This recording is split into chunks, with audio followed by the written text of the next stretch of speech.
But there's no conversation between the one who is producing the raw material and the one who is selling the final product. There's no communication. This one wants to buy it for $80 a kg uranium, and he is selling it at $200. And this one is saying, now come back here, bring my $140, $120 that you didn't bring back. The one says, I don't want. And this one says, no, I'm no longer going to be selling to you. I'll be selling directly. This one says, no, you can't. Even when you sell it directly, they must still keep it the same price for me only. But for everybody else, sell it at 200. This is the French-Niger conflict that you have. Then you sit down and ask, for the past so many years, how many tons of uranium have been taken out of Niger? At 80 cents. So per every kg that left this country, how many dollars has Niger lost? It goes into billions. Is France by any chance willing to admit that it has been stealing? No. Are they willing to let go so that Niger can start afresh? No. Are they willing to bring the infrastructure to Niger so that Niger can benefit from uranium as a final product in terms of electricity? No. What do you want Africa to do, France? We want Africa to prosper. How do you want them to prosper? By making sure that we keep their resources and their banks in France here, and we only give them money which is their own tax money as loans and at a good interest for us. So what is the interest of Niger? Nigers have no interests. What are the interests? The only interests that matter are the interest of America and the interest of France.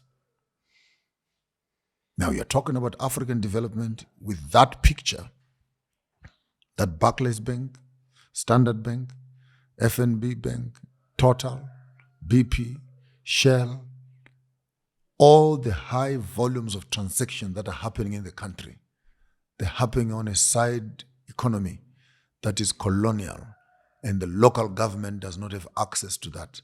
They can only wait for tax, and taxes are on less than 20 to 30% of the total. And once the money in the bank is in the bank, Barclays South Africa, Barclays Harare, Barclays Uganda, Barclays Britain, monies are being transacted legally on paper.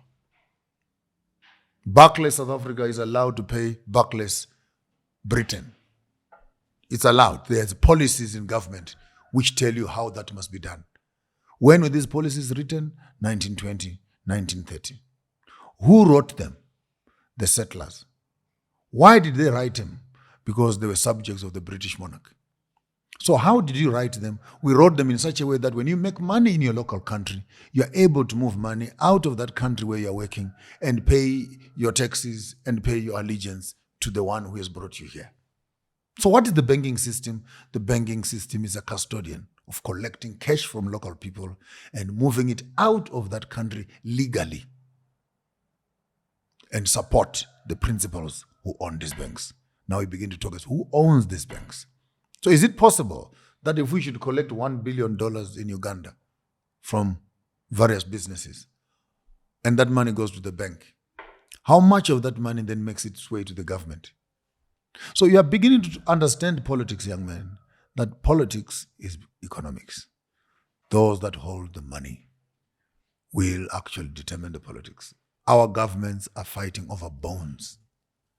The real flesh and meat is not eaten here. Go to Dubai, go to Mauritius, go to Virgin Islands, go to Swedish banks, go to British banks, and you see how many trillions are constantly being siphoned out of the African economy legally.